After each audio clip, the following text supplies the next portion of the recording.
Okay guys, so some of you missed a few classes with matches and stuff, and I just don't have time to go back over 3 days worth of stuff, so this is the best I can do for you. We went on to indices, okay?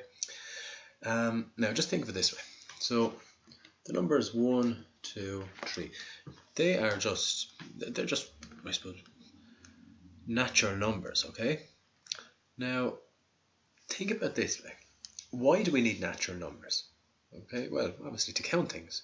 So, for instance, if you want to count how many pens are in that, well, it's easy. 1, 2, 3, 4, 5, and that's how we would count them. We'd say 1, 2, 3, 4, 5. And I have a 3-year-old daughter, and she could use these numbers to count. She could use these numbers to represent stuff. So, for instance, if I asked her to count these, that would be no problem. She'd point at them, she'd go 1, 2, 3, 4, 5, or she'd use her fingers and she'd be able to denote what these are by using these numbers. Okay, no problem. But what about the minus numbers? Now that's a bit more abstract. I mean, why would we be using minus numbers? I mean, there's no such thing as minus 5 pencils in the tangible sense. We can't hold minus 5 pencils. The way we look at that is money. If I owe you money, say if I owe you 10 euros, well, I actually have minus 10 euros. You know, if I had no money on me and I owed you 10, I would in actual fact have minus 10 euros. So even though we can't hold minus 10 euros, we're still in agreement it exists, okay? If we look at multiplication, well, what is multiplication? Well, look at this. 5 plus 5 plus 5 plus 5. Well, I mean, the short way of saying 5 plus 5 plus 5 plus 5 is just 5 multiplied by 4. Okay? So, again, what about 10 plus 10 plus 10 plus 10 plus 10 plus 10, whatever? Instead of writing this, 10 plus 10 or whatever plus whatever, like the 5s all along, we can just shorten it to 5 multiplied by 4 in this case, or whatever. Okay? So really, multiplication is just addition with itself however many times, and we like maths because it shortens things. Okay, well, the same as multiplication is just things getting added to themselves. If we say 5 multiplied by 5 multiplied by 5 multiplied by 5, instead of that I can just say 5 to the power of 4. So it's 5 multiplied by itself 4 times. So I suppose multiplication is to add what indices is to multiplication. Okay, so it's just a shorter way of writing it. Now we have these rules in indices. Okay, so if we look at the rules of multiplication, and in the logbook, right, we have all these rules. Okay, they're there. Okay, so there's the rule of multiplication. A to the power of p. Now there's no sign in between the two a's, so that means multiply. So a to the power of p multiplied by a to the power of q is a to the power of p plus q. So all that means is, if I have 5 to the power of 4 and I multiply that by 5 to the power of 3, well, all I do is I say it's 5 to the power of 7. I add the indices, okay, just like that. Look, add the indices. Okay, alright, why is that? Well, let's do it down here. Well, 5 to the power of 4 is 5 multiplied by 5 multiplied by 5 multiplied by 5. Okay, 4 5s, so there they are. And then 5 to the power of 3 is 5 multiplied by 5 multiplied by 5. Okay, so that's that. And they're multiplied together. So that equals 5 multiplied by 5 multiplied by 5 multiplied by 5 multiplied by 5 multiplied by 5 multiplied by 5, which is 5 to the power 7. Okay, so there's the multiplication done. If we look at division, so let's say 5 to the power of 6 over 5 to the power of 2. Okay, let's look at the rule. A to the power of p over a to the power of q is a to the power of p minus q. So if we're dividing, we actually subtract the powers. Right. So that being the case, 5 to the power of 6 divided by 5 to the power of 2 is 5 to the power of 4. But why? Well, 5 to the power of 6 is just 5 multiplied by 5 multiplied by 5 multiplied by 5 multiplied by 5 multiply by 5. So you can see already now, isn't it a lot easier to write it like that than like that? But just for the sake of explanation, we'll write it like this. And then 5 to the power 2, which is just 5 by 5. Now if I start cancelling these out, 1, that, and that, that, I'm left with 1, 2, 3, 4. So 5 to the power of 4 over, well, there's nothing there, so it's just 1. Okay, so, and, well, 5, anything over 1 is just that thing. Okay, so that's how I get, like, there's our answer using indices, but that's actually why. Okay, a power to a power, so we'll stick with 5s. So 5 to the power of 4 to the power of 2. Now, that is a lot different to this. Okay, this is not multiplication. This is to the power, and so it's a power of a power. Okay? Now if we have a look here, right, so if we look here, so a to the power of p to the power of q is a to the power of pq, so that means multiply. So okay, well, based on that then, this is 5 to the power of 4 multiplied by 2, which is 8. Okay, but why is that? Well, let's see. Let's write it out in normal form first. 5 to the power of 4 is 5 multiplied by 5 multiplied by 5 multiplied by 5. Yeah. Squared.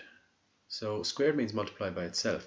So it's this multiplied by that again. So 5 multiplied by 5 multiplied by 5 multiplied by 5. And that equals, well, 5 multiplied by 5 multiplied by 5 multiplied by 5 multiplied by 5 multiplied by 5 multiplied by 5 multiplied by 5 multiplied by 5, which is 5 to the power of 8. If this was cubed, well then it would be multiplied by itself again,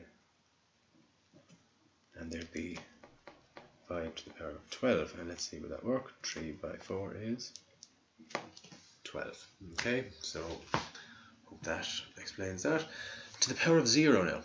A lot of people get confused with this one, but 10 to the power of 0, what is it? Some people would say 10, some people would say 0. It's actually not, it's 1. Anything to the power of 0 is 1. If you have a look here, a to the power of 0 is 1. So anything to the power of 0 is 1. Why is that? Well, let's see. So 5 to the power of, we'll say 2 actually. 2 to the power of 4 equals, well, 2 by 2 by 2 by 2. So 2 by 2 is 4 by 2 is 8 by 2 is 16. Okay, now let's work back. 2 to the power of 3 then is 8. 2 squared is 4. 2 to the power of 1 is 2, and then 2 to the power of 0. Well, let's see. Now, have a look here. 2 to the power of 4 is 16.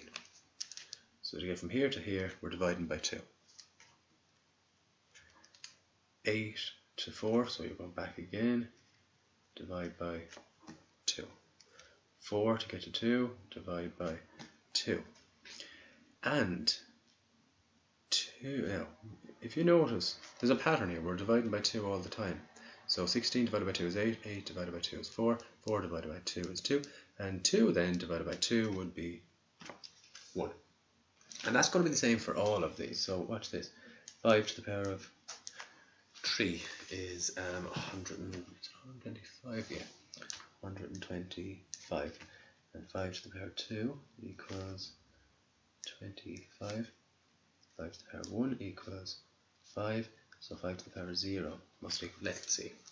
So to get from here to here, we divide by 5. To get from here to here, we divide by 5 again.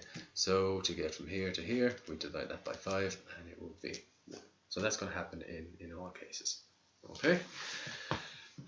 Next one, negative indices. Okay. Well, if we look here, a to the power minus p is just 1 over a to the power of p. Okay. So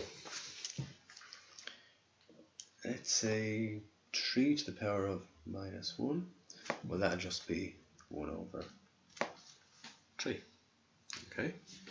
What about 5 to the power of minus 1, well, that'll be 1 over 5. What about 5 to the power of minus 2? Well, that would be 1 over 5 squared. What about 5 to the power of minus 3? 1 over 5 to the power of 3. Okay. Often what we'll be doing in our exams or in our questions is we'll be given something like that, but to make it easier on ourselves, we will go back to something. We'll bring it back to something like that. Okay. So if ever you have something as a denominator, an indices as a denominator, you can just change it into, you can flip it up and just put a minus in front of it. Okay. Right.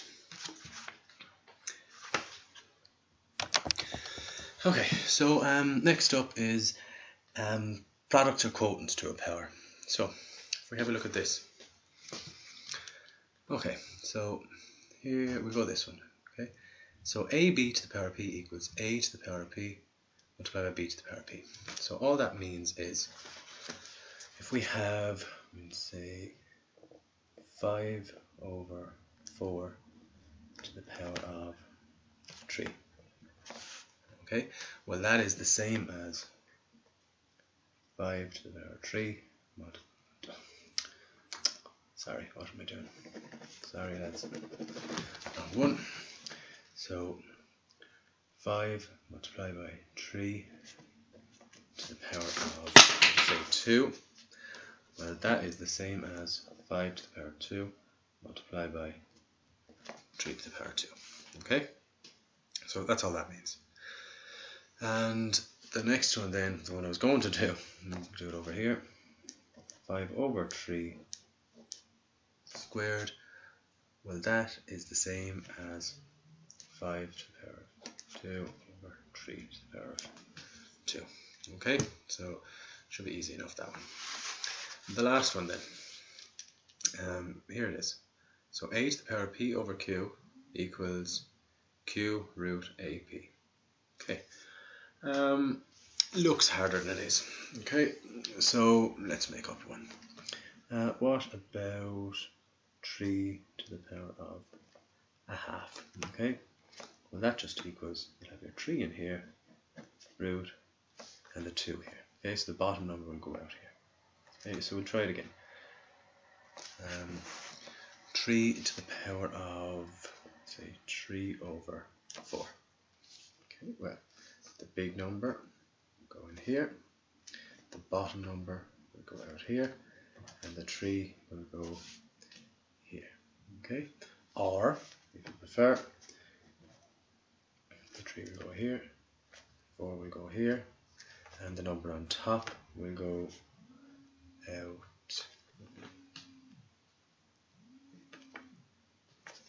here. Okay, right, so we'll go one more, lads. So 8 to the power of 4 over 5. Okay, well that can be written as bottom one out here, top one here, or if I prefer, 8 bottom one out here, brackets, top one. Okay, so nothing much to that. You'll notice if there's only a 1 on top, there's no need to put anything here. Okay, you could put the 1 there, but there's no need. Alright, okay, so next up, and in the junior side they'll often give you these equations with indices. Alright, so we have 3 to the power of x minus 1 equals 81. Now let's say I have 4 to the power of x equals 4 to the power of 3.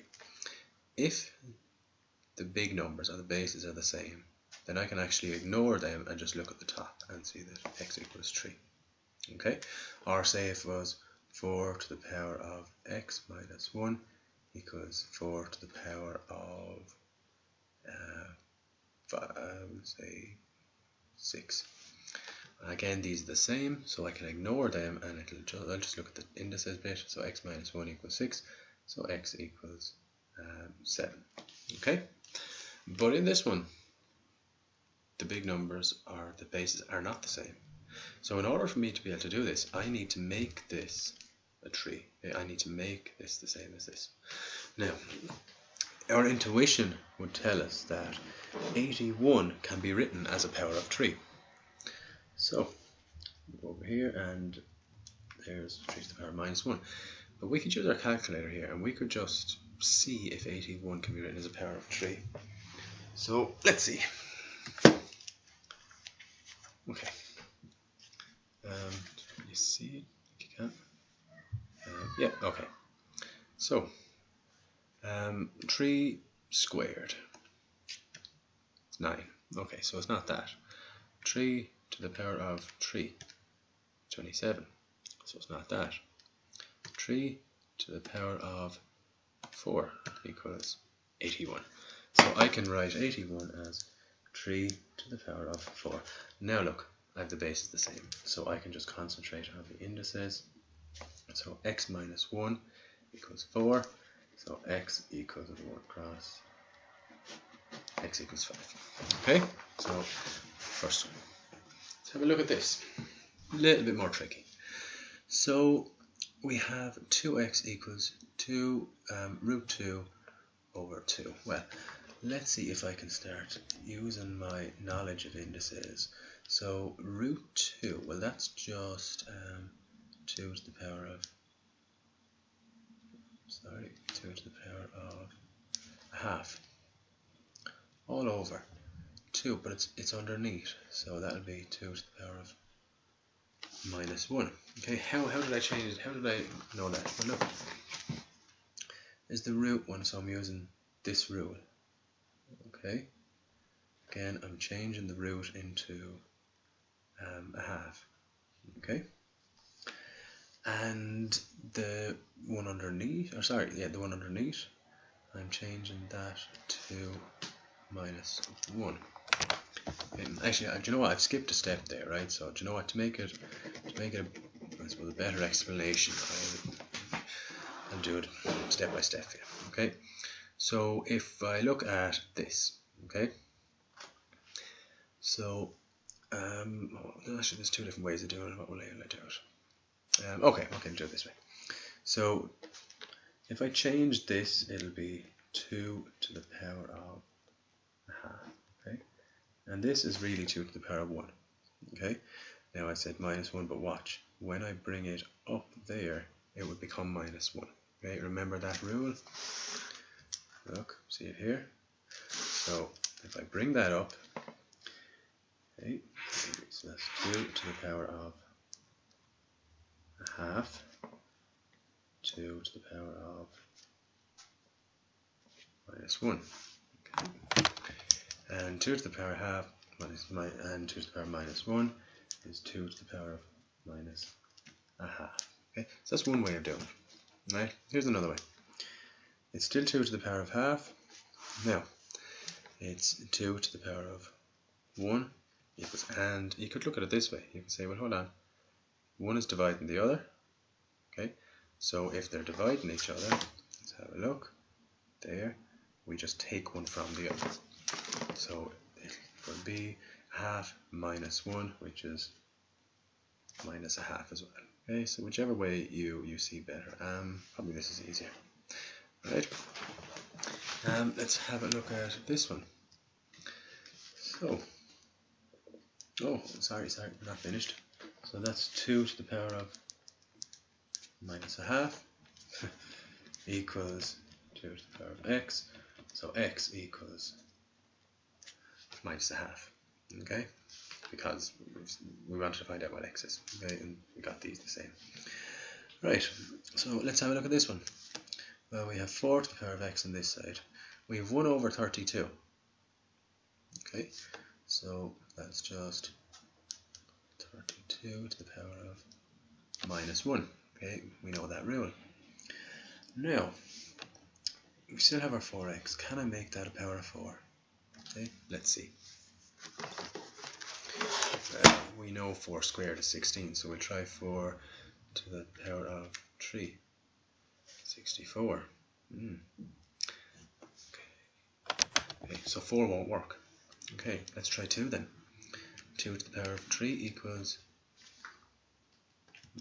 2 to the power of 3 equals 8. Okay, maybe 2 to the power of 5, 32. Okay, 2 to the power of 5, so that's that, and then the minus 1.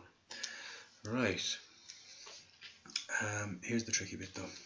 Why did I go 2? Well, I went 2 because I know I can write this as a power of 2 as well.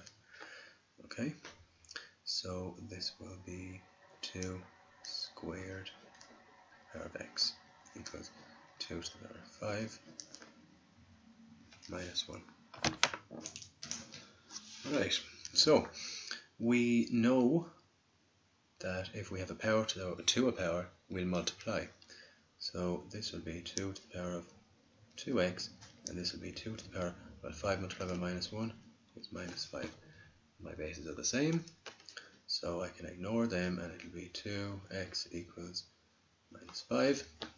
So x equals minus 2.5. Okay, that's one way of doing it.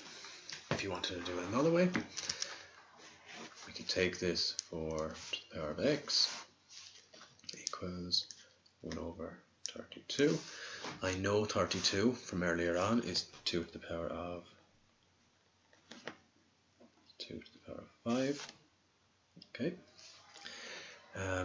So 4x equals, well, 2 to the power of 5 is underneath, isn't it? Okay. 2 to the power of 5 is underneath, so if I want to flip it over, it'll be 2 to the power of minus 5. Okay. I need to change that to a 2, but I know that's 2 squared x from here, and look, I have the same thing. Okay, so sometimes you can use different rules. So I used a certain set of rules here to solve that. I used a different set of rules here to solve that. Okay, so again, there's different ways of doing it. You just need to look at it and I suppose think what rules can you use to change it around and to get the bases the same. And once you're the bases the same, the rest is easy. It's just algebra. Okay guys, so we're going on to surds now, and you're going to have to excuse the paint on it because my little one decided she was going to paint beside it. Anyway, so surds. Well, why do we need surds? Okay, the best reason to show why we need surds is to look at Pythagoras' theorem and to look at this question. Okay, now you know Pythagoras' theorem. When you're given the length of two sides, you can find the third. So let's say we didn't have that side. Okay, didn't have the length of that side, and I wanted you to find it. You would use Pythagoras' theorem, and you would get on your calculators the square root of 2. Now remember that story about Hippases and Pythagoras I told you about, in which Hippases got his answer and he looked at it. Now if you type the square root of 2 into your calculators, you're going to get something like that. But the problem for Hippases was Pythagoras said if given the length of two sides in a right angled triangle, he could find exactly the length of the third. Well, when Hippases did this, he would have got 1.4. And then he would have looked at it more carefully, I suppose, and did a bit more maths, and he would have got 1.41, then 1.414, and he would have kept going along. Now, the only reason that number ended there, when you type the square root of 2 equals into your calculator, is because your calculator is only this size. If your calculator was longer, the number would go on longer, which means Hippases would have been continually going along, looking for the end of that number to find the exact length of this. But he would have never got to the end of that number, and that's why he thought there was a problem with the theorem. But there actually wasn't. He just stumbled upon a thing called irrational numbers. So, for me to show the exact length of that line, will any of these numbers, 1.4 or 1.41 or 1.414, will any of those, no matter how long I go on, will it capture the exact length of that line? Well, the answer is no. So the best way for me to capture the length of that line is to leave it in surd form, okay, in square root form. Because this, I suppose, implies that it has no end, right? Square root of 2 can keep going on and on. So it's the best way to capture these irrational numbers is to put them in root form. So a few rules. Well, and this is all we need to know really. The square root of a number multiplied by another number is the same as the square root of that number multiplied by the square root of that number. And the square root of a number divided by another number is the same as the square root of that number divided by the square root of that number. Right, we can use that. Okay? We can use that to simplify these equations. For instance, root 8. Now, any of these roots, okay, any of these surd roots, we are expected to write them in its simplest form. And what that means is we take out any real numbers we can. So how do I do that? Well, I could split it up. Okay, I know that 4 multiplied by 2 is 8. Also 8 multiplied by 1 is 8, but that would be no good to me. Again, I'm relying on my intuition. I'm thinking, well, 4 multiplied by 2 is 8. Why would I like to have a 4 there? Because I know the square root of 4 is 2. So I can take that bit of that number and pull it out. So what should I do? I have the square root of 4 multiplied by 2, which is the square root of 8. Now that, based on this rule, means I can write it as the square root of 4 multiplied by the square root of 2. But I know the square root of 4 is 2. Okay, now the square root of 2, I can't write that any simpler, so that'll just stay. So this is that simplified. I've just taken out any rational numbers that I can. Okay, so let's try a question.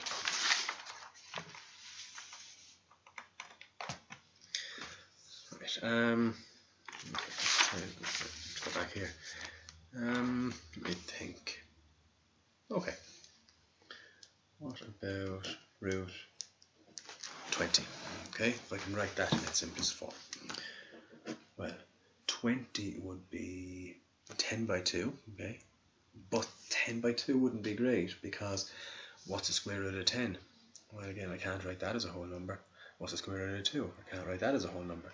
So can I choose any numbers that multiply to give us 20 that I know the square root of it is a whole number?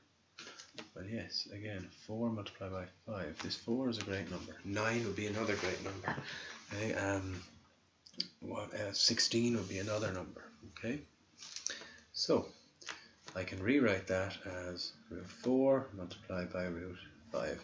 And I know root 4 is 2 multiplied by root 5. And I'll just take the 2 beside each other because that implies multiplication. Okay, so next. Nearly there it is. Okay, so sometimes we have to add surds, alright? The thing is though, we can only add them if they have the same irrational parts. And what that means is we can only add them if they have the same numbers underneath this square root sign, alright? So again, and I keep saying it, intuition, right? If you're looking at this, you're going, hold on, this is the square root of 5. Could I write that as maybe a root 5? Well, let's see. So we have root 5 plus, now look what I can do here, 45. Well, I know that that's 9 multiplied by 5. Okay, so I have my root 5 in here. Minus root 20. Well, I already know that that's root 4 multiplied by root 5. Okay, so the root 5 can stay by itself. Now, this can be rewritten, can't it? Root 9 multiplied by root 5 minus, this can be written root 4 multiplied by root 5. We still have our root 5 here, plus square root of 9 though. Again, it's one of these great numbers. That's why I've written it like this, because square root of 9 is 3, and I have my root 5, minus square root of 4 is 2, and I have my root 5. Now I have the same irrational parts. Look, I have the same 5 underneath the square roots. So root 5 multiplied by 3 root 5. Well, that's 4 root 5. Think about it this way. That's 1 root 5, and 3 root 5 is 4 root 5. And 4 root 5 minus 2 root 5 is 2 root 5. Okay, if you're struggling with that, go back over it, slow it down, stop my video, and see if you can make sense of it. Okay, multiplying surds, very last thing. Square root of 6 multiplied by square root of 2 is simply square root of 12. 2 root 3 multiplied by 3 root 5, you multiply the rational bits together, you get 6. You multiply the irrational bits together, you get 15. Okay, last bit. Square root of 32 multiplied by square root of 48. You could just multiply the two of them together and get this. But again, you would be expected to write that in its simplest form. And I would not like to be trying to write that as its simplest form because I don't know what numbers divide into it. So instead of multiplying the two of them together and getting something like that, and then trying to write it as, you know, something like this, taking out the real parts, the easiest thing to do is take out the real parts first, and then multiply the two. So look what I've done. Well, square root of 32 is the square root of 16 by the square root of 2. Okay, just to do it down here, how I got that, well, square root of 32 is the same as the square root of 16 multiplied by 2, and that's 16 root 2, which is what I've got there. Okay. And the same over here, 16 root 3, because 48, so root 48 is 16 multiplied by 3, which is root 16 by root 3. Okay, which is what I've got there. Okay.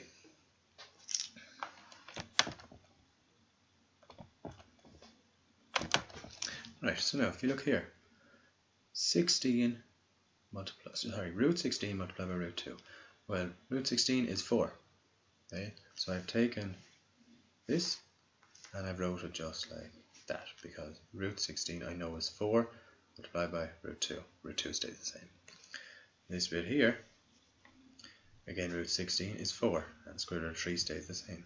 So now I have 4 root 2 multiplied by 4 root 3.